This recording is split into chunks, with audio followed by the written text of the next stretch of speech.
World Cup continues on Wednesday, with 4 more teams getting their tournaments underway. Cristiano Ronaldo's Portugal take on the Democratic Republic of the Congo, DRC, while England face Croatia. One of the most anticipated matches of the day. Ghana meet Panama, and World Cup newcomers Uzbekistan face Colombia in the late game. London, United Kingdom. Activists who gained access to the widely condemned Great Israeli Real Estate event in London have shared photos with Al Jazeera that show property in illegal settlements being marketed. The invite-only event, held at Edgware United Synagogue, was part of a roadshow promoting the sale of land and property in Israel, but in reality, these included homes in areas such as Givat Ziv and Tivot Shelley in the occupied West Bank, as well as settlements in East Jerusalem.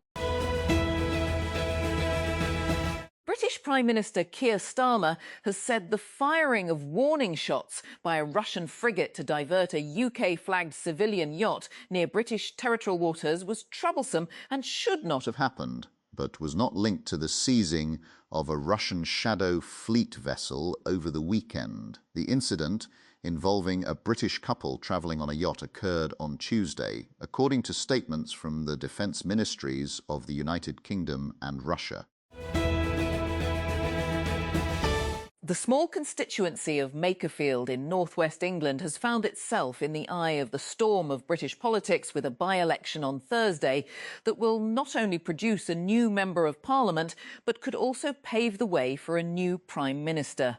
The by-election was triggered last month when the previous MP, Josh Simons, stood down to allow Manchester Mayor Andy Burnham to contest the seat.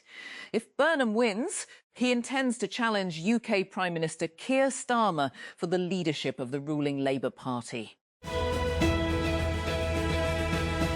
Pakistan has been penalised by the International Cricket Council, ICC, for maintaining a slow over rate in their Women's T20 World Cup 2026 campaign opener against India at Edgbaston in Birmingham. The ICC announced that Pakistan was fined 5% of their match fees after being ruled 1 over short of the required rate, once time allowances were taken into account.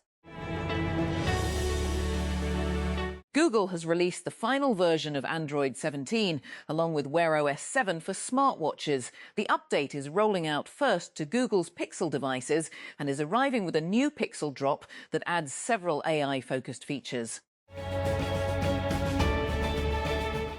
Lahore may receive rain during the next 24 hours as weather conditions continue to change across several parts of the country, the Pakistan Meteorological Department, PMD, said on Tuesday. According to PMD Deputy Director Atif Irshad, rainfall has been reported in various cities, while Lahore is also likely to witness rain as cloud cover increases over the coming days. David Flusvader holds the position of Director of Creative Writing at the University of Kent at Canterbury, an institution that proudly counts 2 major international Nobel laureates as part of its legacy, the talented Japanese Kazuo Ishiguro and the Tanzanian Abdur Razak Gurna. Canterbury equally proudly lays claim to 2 of Britain's most influential classic authors, Geoffrey Chaucer and Christopher Marlowe, as his recent brilliant novella, Something Might Fall, indicates. Flusvader, who is of an Anglo-American background, holds his own against this backdrop, with a grace and sophistication that leaves one marvelling, especially since the novella genre is a slippery and difficult one to cope with. Gilgit-Baltistan Chief Election Commissioner C.C. Raja Shahbaz Khan on Wednesday announced decisions on 3 pending election petitions. The election chief declared PPP candidate Ataullah the winner from GBA PP Steen Diamer 2, PMLN candidate Malik Kefayat from GBA 17 and PMLN candidate from GBA 13 Astor I.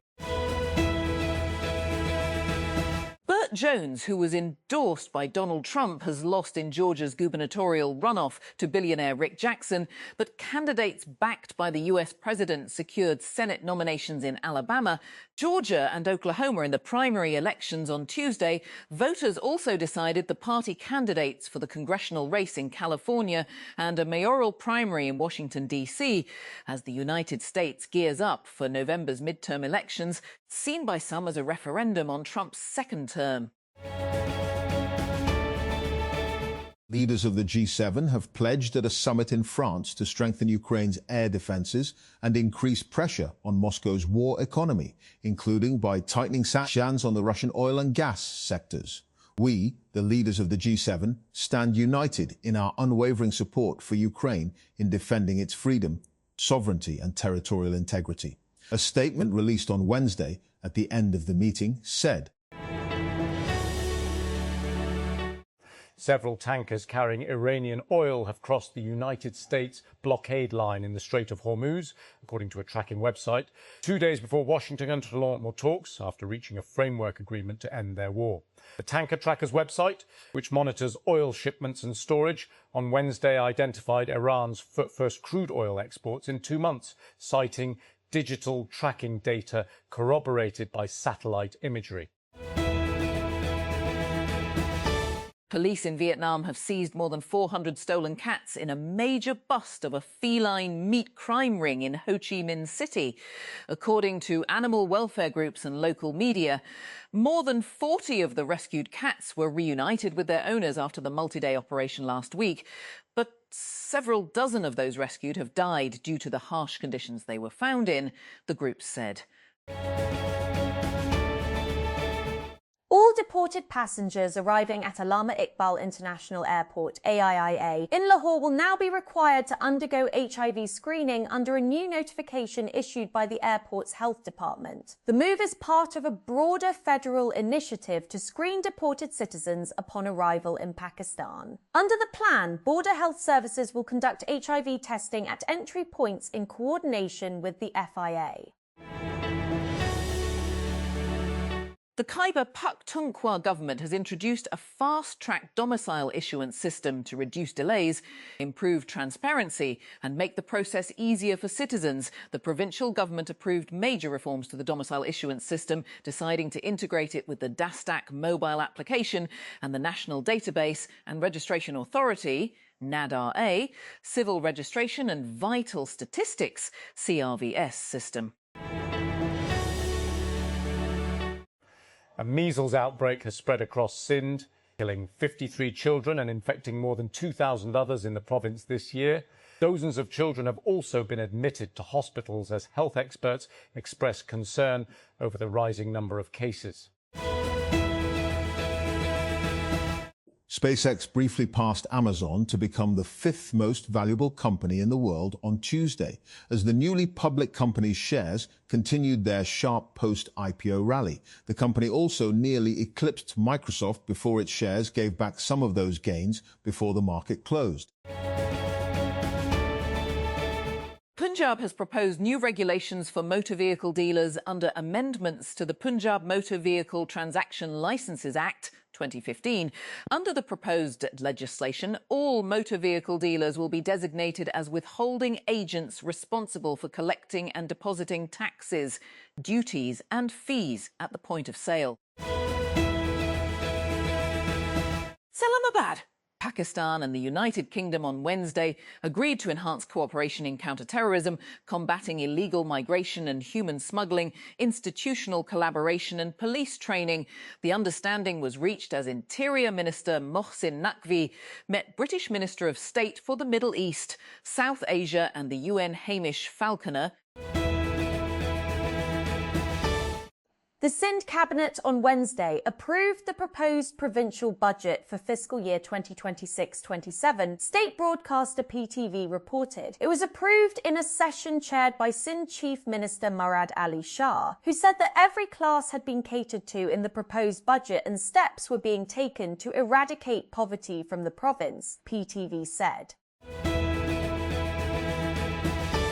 The National Highway and Motorway Police, NHMP, on Wednesday made it mandatory for all vehicles, especially passenger and cargo vehicles, to carry a working fire extinguisher as it announced stricter fire safety rules for commuters. In a statement, an NHMP spokesperson said that all vehicles, especially passenger and cargo vehicles, must carry a working fire extinguisher.